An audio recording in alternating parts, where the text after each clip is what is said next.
If you find yourself losing focus during games, you need to work on number one, recognizing why you're losing focus, and then being able to strengthen your ability to refocus yourself on what you want to be focused on. And that's exactly what you're going to learn in this video. Hey there, I'm Eli Straw, mental performance coach and the founder of SuccessStartsWithin.com.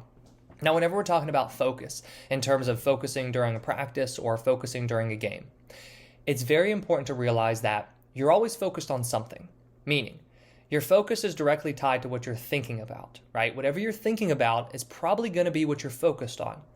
So it's not necessarily that you've lost your focus, you've just misplaced your focus because you're focusing on something that you don't necessarily want to be focused on. This might mean that you're focused on a mistake you just made and you can't let go of that mistake, when in reality you need to be focused on that next play. Or you're focused on what your coach is going to think of you if you do make a mistake or if you play well, instead, once again, of focusing on the play that you're doing right now. So we start to see that there are distractions that you face that you start to focus on, which then is the reason why you lose focus in the first place, meaning you're not focused in the present moment on what you need to be doing right now. It's important to be able to recognize the distractions you face because then you can be prepared for them. And when you're prepared for the distractions that you face, you can then do something about it. You can create a strategy for those situations. So what we're going to do is we're going to talk about the main distractions that you face. And these are going to be broken down into internal distractions and external distractions. The top internal distractions that you face are going to be negative thoughts. You might have some thoughts of self-doubt, thinking too much about the outcome, so worrying what's going to happen at the end of this play, what's going to happen at the end of this game, what are my stats going to look like, all that kind of stuff.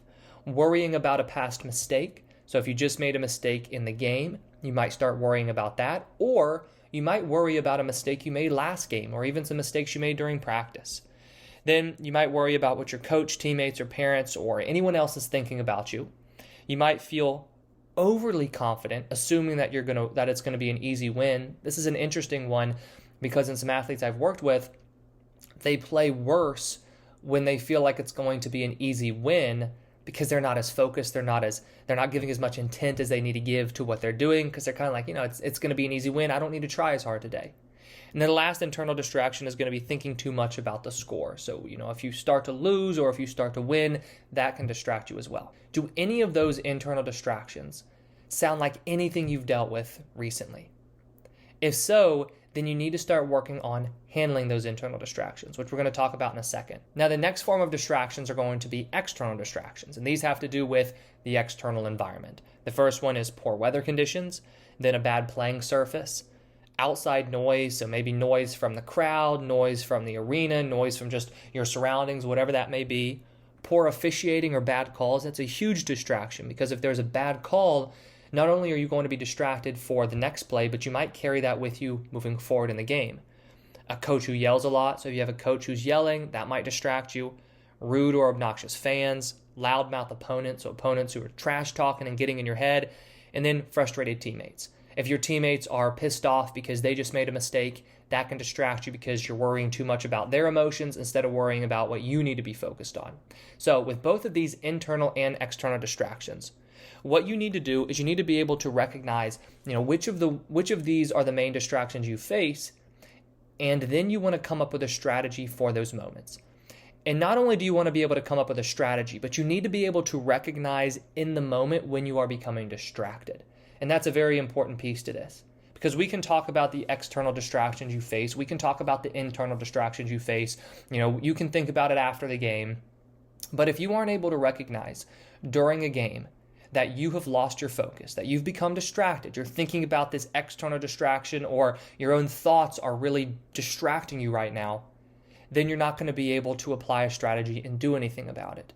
So the first step to refocusing yourself is building that awareness. Being able to recognize that, okay, I'm distracted right now. And a tool that you can use to help with this is maybe keeping a journal for a week or so. Keeping a journal and writing down after practice or after a game the times when you became distracted. And then really work during practices and work during games to pay attention in those moments. Once you can pay attention and once you're aware in those moments, then you can apply what you're about to learn next, which is a thought-stopping phrase. A thought-stopping phrase is something you repeat to yourself in the moments whenever you've become distracted. This means that you're going to say a statement That statement's going to remind you to let go of the mistake you just made or let go of whatever's distracting you and bring your attention back on to what you want to be focused on. So do you see how if you're not able to be aware in the moment that you are distracted, you're not going to then be able to use a thought-stopping phrase which helps to refocus you. So that first step is awareness. But then once that awareness is there, you can start creating a thought-stopping phrase. This thought-stopping phrase needs to be very simple, something as simple as let it go, recenter, refocus. Or let it go, take a breath, focus on the next play. Something very simple that you can remember and you can memorize and then apply in those moments when you become distracted. And then the last tip is going to be to make sure that you've set some clear objectives for yourself. If you have lost focus and you're distracted, right? You've misplaced your focus. You want to make sure that you have something to refocus onto. So you know how I said with the thought-stopping phrase, you might say, let it go, take a breath, focus on the next play? Well, it's even better if you can say, let it go, take a breath, focus on my objective. Because an objective is something that you set for yourself. It's a cue that you set for yourself. That you know if you focus on that, it gives you the best chance of succeeding. So that truly is what you need to focus on.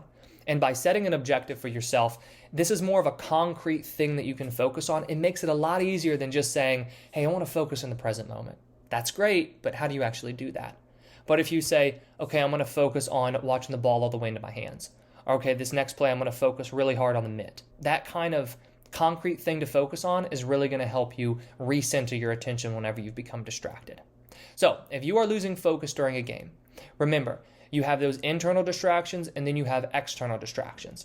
What you want to do is recognize what are the top distractions you face and then be prepared for them. You're prepared for them by building that awareness. So being able to recognize in the moment that you have become distracted. And then when you have become distracted, use that thought-stopping phrase to recenter yourself onto an objective that you've set before the game, because that objective is going to give you something very clear and concrete to focus on.